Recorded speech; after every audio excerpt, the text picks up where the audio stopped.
The Caribbean is supposed to be a place for rum, reggae, and bad tourist sunburns. Instead, this September, it turned into the stage for one of the deadliest confrontations between the United States and Venezuela in years. A speedboat full of alleged cartel-linked smugglers turned into a smoldering wreck after a U.S. strike left 11 dead. Washington says it was a win against narco-terrorists. Caracas says it was all fabricated. And the truth, well, it's complicated and very, very dangerous. Because that single strike didn't just sink a boat, it sank any illusions that U.S. Venezuela tensions were cooling down. In fact, it may have kicked off a showdown that now involves warships, fighter jets, submarines, and a migrant crisis boiling over at the U.S. border. Forget Netflix dramas.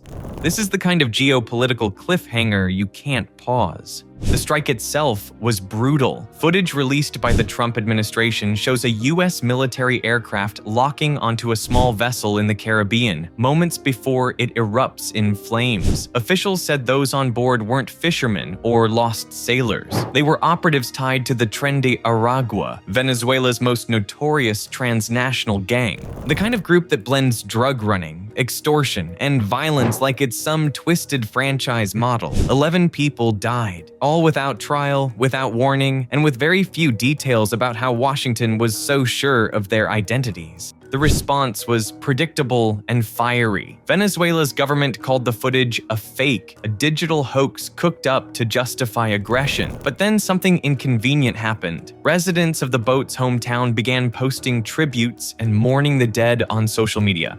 Denial doesn't work so well when half your country's Instagram feed is posting hashtag RIP Carlos. For the US, though, this wasn't just about drugs. The Pentagon quickly shifted the narrative, saying these operations were part of a broader war on cartels now labeled as terrorist organizations. That designation matters. Once you're tagged as a terrorist, the US military isn't bound by the same law enforcement protocols. It's a green light for lethal force. Vice President J.D. Vance defended the move by comparing it to wartime actions, though he did admit it raised some due process questions. Translation: we may not know exactly who we blew up, but trust us, they were bad guys. As the political firestorm brewed, the military one escalated. Washington doubled down with a show of force. 8 U.S. warships moved closer to Venezuelan waters. Surveillance planes buzzed overhead. An attack submarine slipped silently into the region, and 10 F-35 stealth fighters roared into Puerto Rico, sending a not-so-subtle reminder to Caracas of just how outgunned they really are. Venezuela wasn't about to sit quietly. President Nicolas Maduro announced the deployment of 25,000 troops to coastal and border regions, officially to fight drug trafficking. But everyone knows this was about flexing muscle and projecting defiance.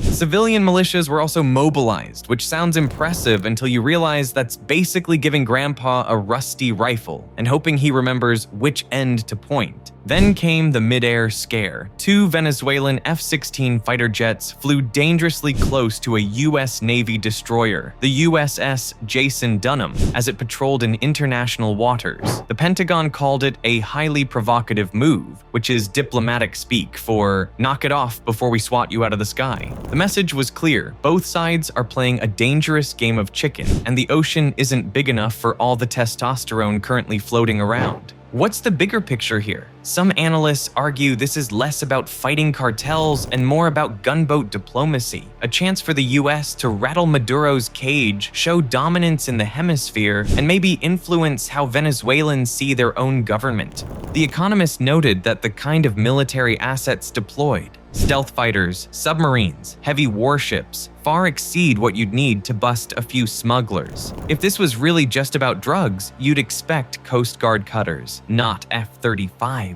It's like bringing a sledgehammer to kill a mosquito. Effective, sure, but maybe a little over the top.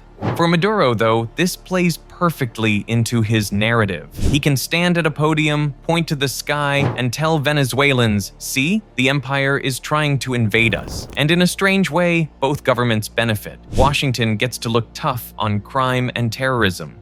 Caracas gets to rally its people against a foreign threat. Everyone wins, except the people stuck in the middle. And that brings us to the other battlefield, immigration. While jets streak over the Caribbean, hundreds of thousands of Venezuelans in the U.S. are living in legal limbo. Earlier this month, the Trump administration officially ended temporary protected status for Venezuelans, a program that shielded roughly 250,000 people from deportation. The Supreme Court let the termination stand, but before the first deportation flights could take off, a federal judge ruled the move unlawful, freezing the administration's plan and keeping protections alive, for now, for nearly 600,000 Venezuelans. That number is staggering. It's not just a statistic. It's families, students, workers, and entire communities waiting to see if they'll be allowed to stay in the only stable home they've had for years. Immigration advocates are already calling this the biggest deportation cliff since the 1980s. One lawyer put it bluntly, people are living with packed suitcases by the door. To make matters worse, earlier this year, the U.S. began deporting Venezuelans under the Alien Enemies Act, sending some to El Salvador's infamous Secot mega prison. No trial, no release date, just straight into one of the toughest jails in the Americas. For many migrants, it's a nightmare scenario. Flee Maduro, only to end up in a concrete box run by Bukele.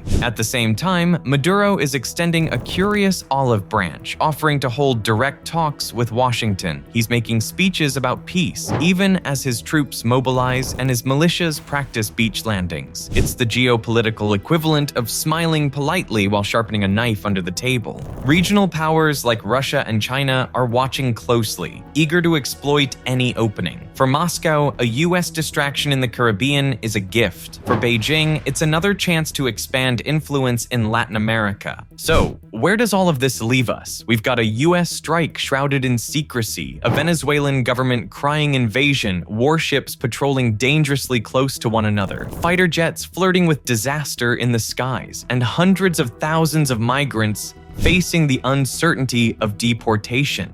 It's a combustible mix of military might, political posturing, and human suffering.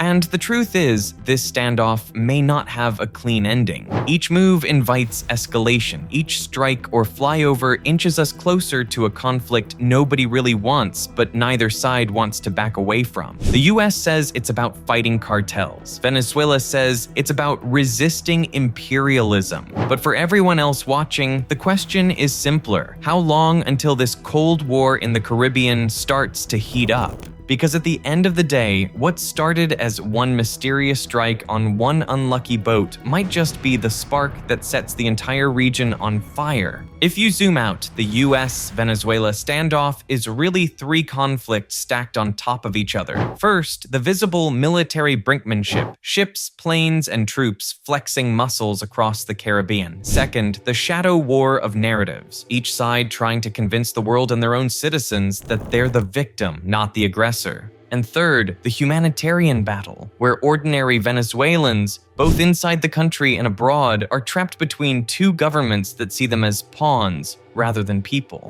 On the military front, the US has the advantage in nearly every category. Washington's southern deployment now includes 8 warships bristling with tomahawks, 10 F-35s capable of dancing invisibly through radar, and enough surveillance drones to track a mosquito across the rainforest. A nuclear-powered attack submarine lurks somewhere off the coast, the kind of thing Maduro's military planners can't defend against, let alone locate. For perspective, Venezuela's navy is small, outdated, and has already suffered embarrassing losses in the past, like when one of its corvettes accidentally sank itself during a confrontation with a cruise ship. Yes, really, the US isn't worried about losing at sea, but that doesn't mean it's all one-sided. Venezuela does have asymmetric cards to play. Fighter jets buzzing US destroyers are risky but effective for propaganda. Mobilizing militias, while militarily questionable, creates the image of a nation ready to resist a foreign invasion.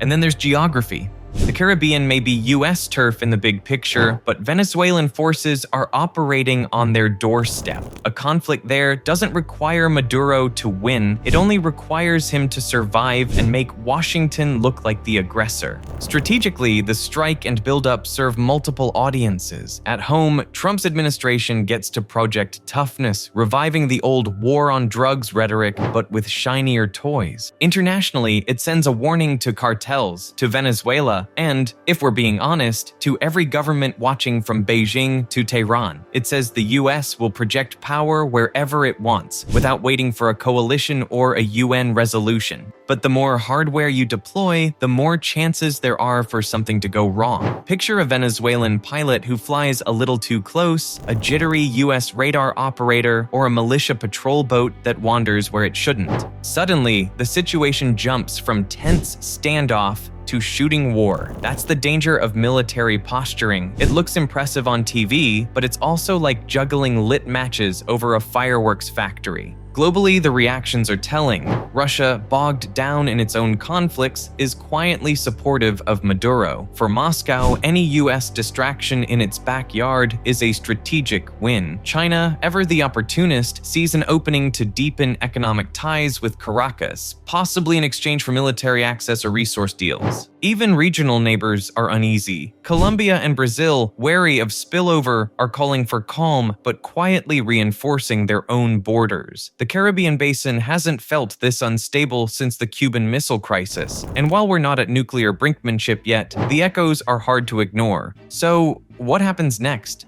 The optimistic scenario is that back-channel talks calm things down. Maybe the US keeps its ships close but doesn't fire again. Maybe Maduro takes the troop deployments as a win for domestic politics and steps back. Maybe cooler heads prevail. But the pessimistic scenario, the one keeping Pentagon planners up at night, is a slow escalation that becomes impossible to reverse. A few more strikes, a skirmish at sea, a missile misfire. Suddenly, the US finds itself in a limited conflict with Venezuela, a country propped up by Russian and Chinese support. Not a full war, but not peace either. And that's the real danger here. Neither Washington nor Caracas actually wants a full-blown war, but both sides want to look strong. Neither side wants to back down, and the space between those positions is where accidents happen. One boat already exploded. One destroyer already had jets buzzing overhead. How many close calls until one goes too far? The U.S. Venezuela confrontation in 2025 isn't just about a single strike on a single boat. It's about power, perception, and politics colliding in a region where missteps have global consequences. For the U.S., it's a test of resolve and strategy.